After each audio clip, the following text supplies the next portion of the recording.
Olá, aluno da Uniterp, do curso de Atendimento Pré-Hospitalar 80 horas, plataforma EAD. Dando continuidade ao módulo 2, vamos agora para a aula Avaliação Primária e Secundária ao Paciente no Trauma. Antes de mais nada, o socorrista deve saber os sinais vitais de uma pessoa, e aferir esses sinais vitais é importante para que possamos ali identificar alterações contra a vida desse paciente. Primeiro a vermos é o pulso, que é uma onda de pressão gerada pelo batimento cardíaco e propagada ao longo das artérias. O pulso é palpável em qualquer área onde uma artéria passe sobre uma proeminência óssea ou se localize próximo à pele. Nesta imagem, observamos dois pulsos sendo aferidos. O primeiro é o pulso radial, que é o mais comum onde as pessoas normalmente iniciam o aprendizado. Porém, ele não é tão indicativo para os socorristas, tá certo? Então, para nós socorristas, o interessante é aferirmos pulsos centrais, como o carotídeo, que fica ao lado do pescoço, tanto na direita quanto na esquerda do paciente, como o pulso femoral, que fica aqui na região da virilha do paciente. A frequência cardíaca obtida na aferição desse pulso, ela fica para um adulto de 60 a 80, podendo chegar a 100 batimentos, então de 60 a 100 sendo consideradas normais. Uma criança de 75 a 120 e um bebê de 100 a 140 batimentos por minuto. Então essas são as faixas mínimas e máximas para um batimento cardíaco. Abaixo de 60 batimentos, 75 na criança e 100 no bebê, é considerado bradicardia. Acima de 100 no adulto, de 120 na criança ou de 140 no bebê, é considerado taquicardia. A respiração, outro sinal vital. Nós temos a respiração normal, que é fácil, sem esforço, sem dor. E a frequência pode variar bastante. Ocasionalmente, pode-se fazer deduções a partir do odor da respiração também. Então, não é só a frequência, a qualidade dessa respiração que a gente avalia. O odor dela também pode nos informar se a vítima ela está intoxicada, se ela está cheirando a álcool, se ela tem um cheiro cítrico, que pode identificar uma cetoacidose diabética. Então, o odor da respiração pode nos ajudar a avaliar a nossa vítima. No estado de choque, o indivíduo que ele está perdendo muito sangue, então ele chega no estado de choque hipovolêmico, que a gente vai ver mais à frente, quando formos falar de hemorragia, nós observamos respirações rápidas e superficiais. Então, se você pega uma vítima que ela está apresentando respirações rápidas e superficiais, na identificação da avaliação primária, pode ser que você encontre ali uma hemorragia que esteja causando um choque no teu paciente. Uma respiração profunda, difícil e com esforço pode indicar uma obstrução nas vias aéreas, doença cardíaca ou pulmonar no seu paciente. A frequência respiratória, ela fica no adulto de 12 a 20 incursões respiratórias por minuto, na criança de 15 a 30 incursões respiratórias por minuto e no bebê de 20 a 50 incursões respiratórias por minuto. Menor do que 12 no adulto, menor do que 15 na criança, menor do que 20 no bebê, é chamado bradipneia, o termo técnico. Acima de 20 no adulto, de 30 na criança, de 50 no bebê, é chamado de taquipneia. A pressão arterial, a PA do paciente. A pressão arterial é a pressão que o sangue circulante exerce sobre as paredes internas das artérias. As mudanças na pressão sanguínea indicam mudanças no volume do sangue, na capacidade dos vasos ou ainda na capacidade do coração em funcionar como uma bomba. A pressão arterial é registrada em níveis sistólicos, que é a máxima, e diastólico, que é a mínima. A leitura da pressão é feita em milímetros mm de mercúrio, Hg. Então, quando a gente vê o resultado, ele vai estar, por exemplo, 120 por 80 mmHg, 120 por 80 milímetros de mercúrio. Para nós em emergência, quando atendemos pacientes no atendimento pré-hospitalar no APH, você encontrar uma vítima que você afira a pressão arterial e essa pressão arterial ela estiver baixa, junto com a pressão arterial baixa, o paciente está com pele fria, pegajosa, sudorese, né, suando muito, se ele apresenta respiração rápida, se esse paciente apresenta taquicardia e a pressão baixa, chamada hipotensão, são configurações de possível choque hipovolêmico, tá certo, pessoal? Então, a nossa vítima ela pode estar perdendo sangue, seja por uma hemorragia externa ou uma hemorragia interna. Então, fica essa atenção aí na aferição da pressão para o paciente, principalmente de trauma, porque a gente sabe que o paciente de trauma está susceptível a ter hemorragias, tá bom? A temperatura corporal, que a temperatura normal do corpo é de 37 graus Celsius, sendo aceito variações de 0,5 graus Celsius para menos ou para mais. Um paciente que apresenta 41 graus Celsius ou mais, ele está em hipertermia. 39,5 a 41 graus Celsius, febre alta. 37,5 a 39,5, febre. 36 a 37,5 é um paciente que está normal, temperatura corporal normal, e menor que 35 graus Celsius é um paciente que está com hipotermia. No atendimento pré-hospitalar, a gente vai se preocupar também com a hipotermia para os pacientes que estão com hemorragia, porque é tendencioso o paciente com hemorragia diminuir a temperatura corporal. E aí a gente vai precisar aquecer esse paciente. E o que é que nós temos para aquecer? A manta térmica, para utilizarmos no APH e assim evitar que o paciente venha apresentar alterações fisiológicas e até mesmo óbito pela hipotermia.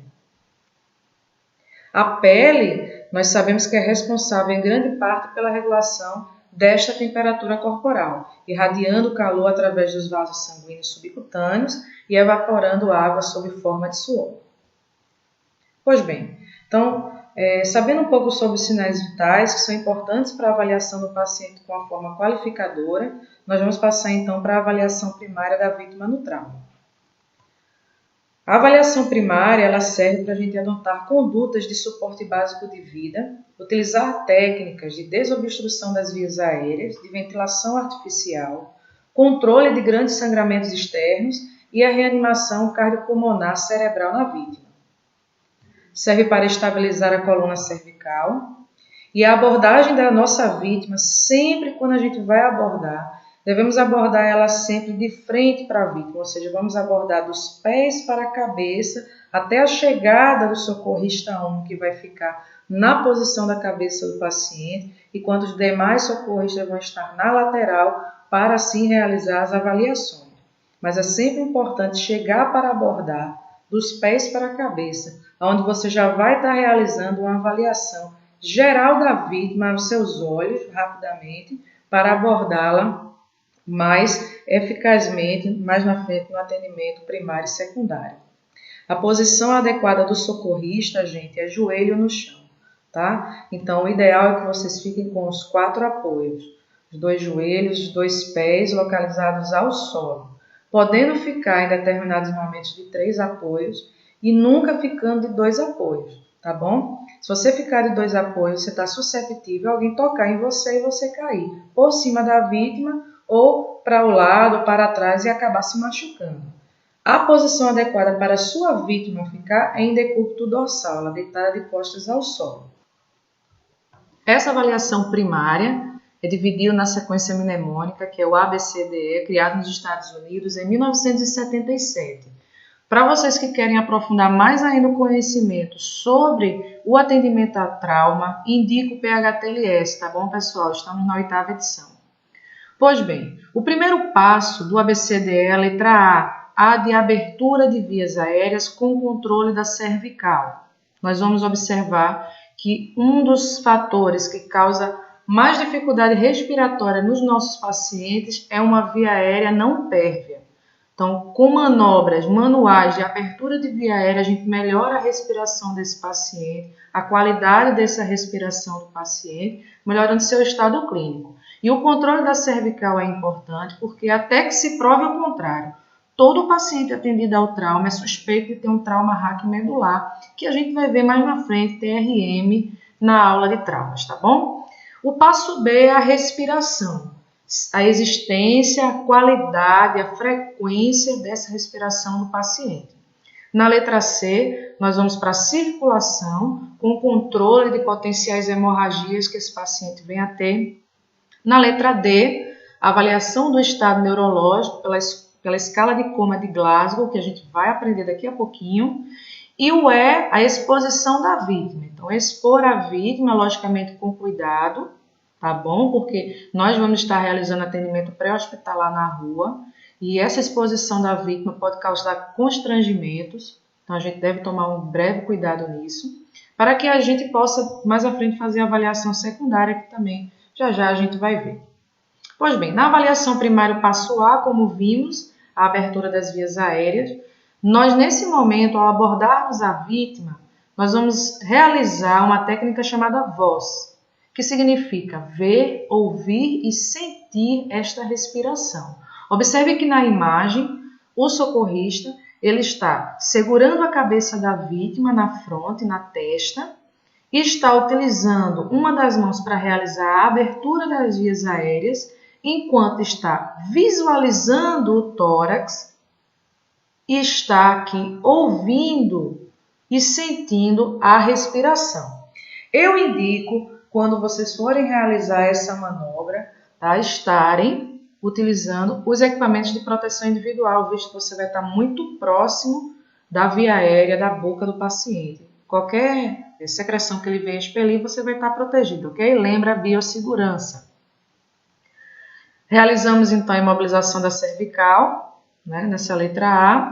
E se o paciente estiver consciente, realizamos perguntas, porque essas perguntas vão nos ajudar na avaliação primária. Uma avaliação primária ela é realizada em média em 45 segundos. Esse tempo, como eu falei, é uma média, tá bom? Todas as alterações que vocês forem vendo na avaliação primária, logicamente que vai sendo realizado o tratamento ali momentâneo para esse paciente, para retirar ele dessa alteração. Essa abertura de vias aéreas, como eu tinha falado, pode ser realizada de forma manual. Existem duas técnicas para a realização da abertura de vias aéreas de forma manual. Existe a chin lift, ou a elevação do mento, na qual o socorrista vai levantar, né, o queixo do paciente para melhorar a respiração. Essas técnicas elas ajudam muito, tá? A língua do paciente sair do movimento de obstrução. Muitos pacientes que estão inconscientes, existe a queda da língua, fechando assim, né, a sua via respiratória, dificultando a respiração desse paciente. E a outra técnica é o arremesso da mandíbula, jaw thrust. Então, são duas técnicas utilizadas. Nós devemos tomar um breve cuidado na elevação do mento, numa vítima que tem um potencial risco de ter um trauma raquimedular. Se realizarmos essa elevação do mento, poderemos causar no paciente uma segunda lesão, uma piora da lesão, tá bom? No passo B, que é a respiração, se ela existe, a qualidade dessa respiração, a gente tem que lembrar dos termos técnicos relacionados à aferição dessa respiração. Se o paciente não respira, ele está em apneia. Se a respiração é abaixo do normal, lembrando que esses valores que estão aqui para exemplificar são do adulto, tá? Bradipneia, abaixo da quantidade mínima de respiração. Eupneia é um paciente que está respirando normal. Taquipneia, ele está respirando acima do normal, e taquipneia grave, ele está respirando muito acima do normal. No exemplo, no adulto aqui, nós temos 30 respirações por minuto, configurado como taquipneia grave. O que é que nós podemos, então, utilizar para melhorar, qualificar esta respiração, essa ventilação do paciente, tá? Então, o paciente ele não está conseguindo oxigenar bem as células, então nós podemos utilizar o reanimador ventilatório manual, também conhecido como AMBU. Lembro a vocês, pessoal, o nome deste equipamento aqui nós chamamos de AMBU, porém, ele é o reanimador ventilatório manual, ou também conhecido como bolsa válvula máscara, de sigla BVM, bolsa válvula máscara. Rapidinho, só para você entender por que nós usamos o nome AMBU. AMBU é uma marca, uma das marcas que mais comercializa esse tipo de equipamento. Então, acabou que foi relacionado à marca, ao produto, e a gente chama corriqueiramente AMBU. Mas é bom vocês saberem que o nome é também bolsa válvula máscara, que seria o correto, ou reanimador ventilatório manual. O AMBU é composto de bolsa, válvula ou válvula e máscara, garantindo assim eficiente insuflação de ar e maior concentração de oxigênio para a vítima. Equipamento disponível nos tamanhos adulto, infantil e neonato. Equipamento de administração de oxigênio, torpedos de oxigênio, nós temos vários tamanhos. É importante nós termos nas nossas ambulâncias de atendimento pré-hospitalar. A vítima está apresentando uma hipóxia. Hipóxia, para quem não conhece, é uma redução da oxigenação das suas células sanguíneas e corporais. Então, o indivíduo está apresentando esse déficit e nós precisamos de oxigênio para sobreviver. Então, é administrado oxigênio por torpedo de oxigênio, numa máscara, num catéter, para esse paciente sair dessa hipóxia. No passo C, nós temos a circulação com controle de hemorragias. Estimar as condições do sistema circulatório e controlar grandes hemorragias faz parte desse terceiro passo na avaliação primária do paciente. Para tanto, deve ser avaliado pulso, perfusão periférica, coloração de pele, temperatura de pele e a umidade da mesma. Aqui, nessa imagem, nós observamos algumas artérias, onde as principais a serem aferidas pelo socorrista são as carótidas, direita e esquerda. Nós vamos ter a femoral, direita e esquerda. E quando estivermos tratando de bebês até 1 ano, tá? Nós vamos aferir a braquial, tá bom? Lembrando que o socorrista deve priorizar as artérias centrais para avaliar a qualidade desse pulso, se está presente ou se está ausente. Que no caso, se estiver ausente, nós vamos entrar numa ressuscitação cardiopulmonar, que é uma das aulas que nós vamos ter no nosso curso de suporte básico de vida e uso do DEA.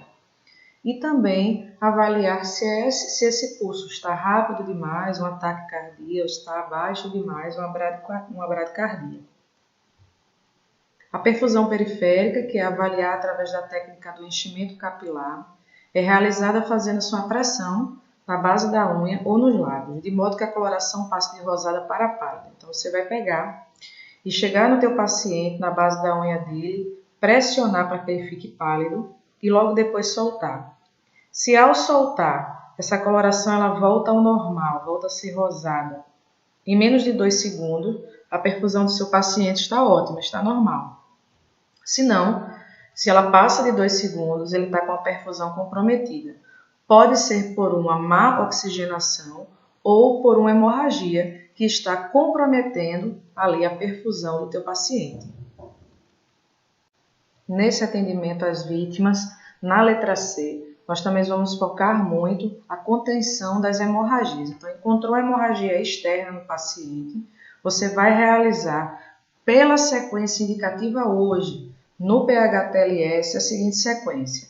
Primeiro momento, a pressão direta no local. Então, vai fazer uma pressão com suas próprias mãos, tentando ali reduzir, minimizar o sangramento. Essa redução com a pressão direta, ela acaba caindo no segundo momento, que é você realizar um curativo compressivo. Porque imagine, você está numa equipe com 2 socorristas, um suporte básico. O condutor e o técnico de enfermagem, o socorrista. Se esse socorrista ele ficar fazendo a compressão direta com suas mãos, ele não vai poder fazer nenhuma atitude. E uma equipe já pequena, né? Então, acaba que a pressão direta, ela sendo pouco usada e mais sendo utilizada o curativo compressivo, que é aquele curativo que vai comprimir o local, reduzindo, minimizando o sangramento. Se esse sangramento ele ainda permanece intenso, nós vamos realizar em terceiro ponto o torniquete. Pela literatura do PH-TLS, hoje não tem nenhum estudo que comprove a eficácia de fazer a elevação do membro e de fazer a pressão na artéria mais próxima da lesão. Então, por falta de estudos que comprovem essa eficácia, ele não é mais citado nesta literatura como técnicas a serem realizadas em vítimas com hemorragias externas. É avaliado também a coloração, temperatura e umidade da pele. Uma vítima, por exemplo, que tiver cianótica, né, com cianose, que ela ficando roxa, pode ser um comprometimento da oxigenação. Se ela tiver pálida, esse paciente ele pode estar tendo aqui um comprometimento circulatório, provavelmente uma hemorragia. Se esse paciente está apresentando uma pele fria e úmida, pode ser indicativo de choque hipovolêmico, ou seja, a vítima está apresentando hemorragias, tá? No passo D da avaliação do paciente primária é o estado neurológico. Nessa avaliação do estado neurológico, o objetivo do exame neurológico é obter informações sobre o funcionamento do sistema nervoso, identificando alterações na oxigenação do tecido cerebral. Na avaliação do estado neurológico, o socorrista deve realizar a avaliação do nível de consciência e os exames das pupilas do paciente. Nós realizamos hoje, com mais eficácia, a escala de coma de Glasgow, de sigla ECG, não confundir com ECG de cardiologia, que é o eletrocardiograma. Existe outra avaliação chamada VDI, também utilizada para avaliação neurológica, mas o próprio PHTLS ele informa que ela está em desuso, porque ela não traz eficácia da qualidade do estado neurológico. Então, por isso que nós vamos focar aqui no aprendizado da escala de coma de Glasgow, que é a escala focada à avaliação neurológica do paciente, junto, logicamente, com a avaliação das pupilas. Na escala de coma de Glasgow, nós vamos ter 3 parâmetros para avaliar no paciente: a abertura ocular, a resposta verbal e a resposta motora. Essas avaliações, a abertura ocular, ela vai ter pontuação mínima de 1 ponto e máxima de 4 pontos. A resposta verbal no mínimo de 1, no máximo de 5, e a resposta motora no mínimo 1 e no mínimo 6. Então, já ajuda você a decorar a sequência, tá bom? Então, ocular, verbal e motora, se você colocar as 3 na sequência, 4, 5 e 6 é pontuação máxima e todas são pontuação mínima 1. No somatório da escala de coma de Glasgow, o mínimo de pontuação nessa escala vai ser 3 e no máximo vão ser 15 pontos. Cada avaliação dessa vai de acordo com o estímulo desse paciente. Então, a abertura ocular, se você chegar ao lado do paciente, ele está espontaneamente com os seus olhos abertos, a pontuação é 4. Se ele só abre os olhos se for por estímulo verbal, 3 pontos. Se você tiver que fazer um estímulo doloroso para ele abrir os olhos, 2 pontos. E se mesmo assim, com estímulo doloroso, ele não abre os olhos, 1 ponto. Se você fala com o paciente, ele está orientado, consciente, orientadíssimo em tempo e espaço, 5 pontos. Se ele apresenta confusão na resposta, consegue te responder, mas apresenta um pouco confuso, 4 pontos. Se ele começa a responder coisas que não tem nada a ver com tua pergunta, 3 pontos, mostrando confusão mental. Se ele apresenta ações incompreensíveis, como gemidos, grunhidos, 2 pontos. E se ele não tem resposta verbal nenhuma, ele não emite nenhum som, 1 ponto. Nas respostas motoras, se o paciente obedece suas ordens, 6 pontos. Se ele localiza a dor, 5 pontos. Se ele reage à dor, mas não localiza essa dor, 4 pontos. Se ele apresenta a flexão dos seus membros, de forma anormal, que é chamada de descortificação, 3 pontos. Se ele apresenta a extensão anormal, que é a descerebração, 2 pontos. E se ele não apresenta resposta nenhuma, 1 ponto. Avaliou teu paciente, soma, joga então na escala de coma. Se menor que 8, o score dele total, o resultado da escala de coma de Glasgow for menor que 8, é um paciente grave. Esse paciente aqui em suporte avançado de vida, o médico vai entubar esse paciente de certo. Se ele tiver de 9 a 12, ele está em coma moderado, acima de 12, leve. Em relação ao coma do paciente, vale salientar que 85% dos pacientes que estão em coma da escala de coma de Glasgow, com nível 3, com pontuação 3, ele tem uma probabilidade de óbito ou de ficar vegetativo em 85% dos casos. A avaliação da pupila é muito importante para avaliar o estado neurológico do paciente. Na avaliação da pupila, quando as pupilas elas são iguais, como nessa primeira imagem, nós chamamos isocóricas. Quando as pupilas estão desiguais, como nesse caso, esse paciente aqui está apresentando uma pupila dilatada, não é? Então, a midríase é chamada de anisocóricas, pupilas desiguais anisocóricas. Se a pupila estiver dilatada, pode ser uni ou bilateral, tá? Ou seja, de um lado ou nos dois lados, ela estiver dilatada, e aí eu dou um bisu para vocês. Midríase, o D aqui é de dilatação, então pupilas dilatadas, é um indicativo de sofrimento cerebral, falta de oxigênio no cérebro. Pacientes com vítimas de TCE, por exemplo, apresentam midríase, elas estão indicando sofrimento cerebral pela falta de oxigenação naquela área do cérebro, naquele cérebro. Se a pupila é uma pupila contraída, nós chamamos de miose. E é muito comum a pupila estar contraída em pacientes com intoxicações. Por fim, no ABCDE, nós temos a letra E, que é a exposição da vítima, a qual nós, enquanto socorristas, precisamos ter cautela para não fazer uma exposição da vítima na rua, deixando partes íntimas à mostra, o que vai causar um constrangimento e pode, porventura, causar problemas mais à frente jurídicos ao socorrista. É fundamental que a gente faça essa exposição para a gente poder encontrar as lesões que no primeiro momento você não encontrou e para realizarmos então a abordagem secundária. Como eu disse para vocês no início, é uma abordagem que vai acontecer da cabeça aos pés, céfalo, podálico. Nós vamos observar cada segmento do corpo, inspecionando, palpando, auscultando. Essa ausculta vai ser realizada por profissionais que são da área de saúde, tá bom? Ele vai realizar a ausculta dos campos pulmonares para auscultar a respiração do paciente, os murmúrios vesiculares, né, que é o som da respiração, e para também avaliar o precórdio desse paciente para ver as bulhas cardíacas, auscultar as bulhas cardíacas, que é o som dos batimentos cardíacos do paciente. Nós vamos inspecionar, identificar alterações de simetria, alinhamento, deformidade, palpar esse paciente, ver se ele tem deformidade, se tem crepitação óssea, rigidez, flacidez, alteração na temperatura corporal, se está sudorético. Então, nós vamos realizar esta avaliação. Na abordagem secundária, é importante nós realizarmos o sampling, que é colher informações mediante perguntas que realizamos ao paciente. Como?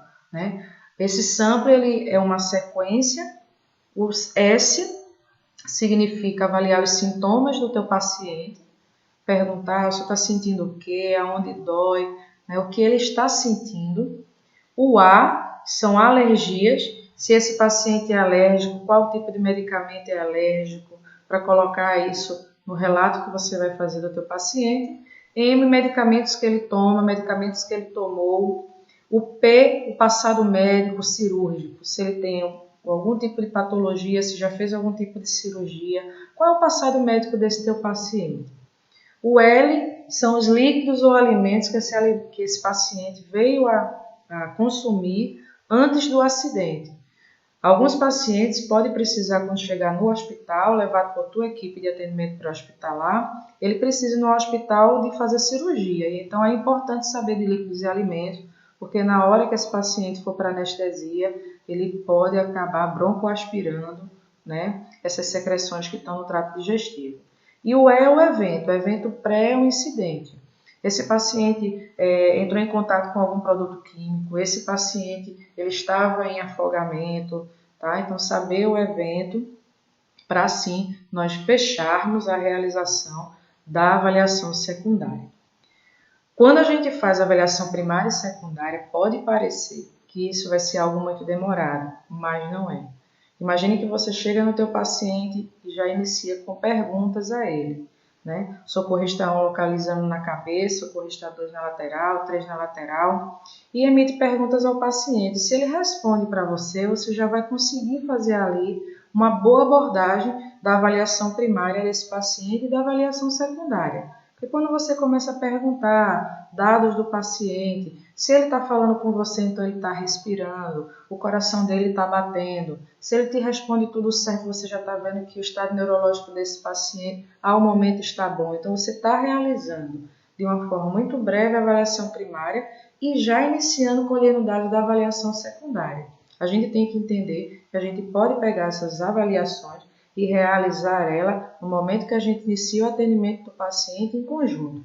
O importante é realizarmos essas avaliações e assim podermos, de uma forma concreta, termos ali um atendimento com qualidade, uma avaliação completa, identificar alterações e poder salvar a vida desse paciente. Tá ok assim, pessoal? Dúvidas? Qualquer dúvida, pode entrar em contato conosco, estamos aqui para tirar as dúvidas de vocês. Um abraço, até a próxima aula.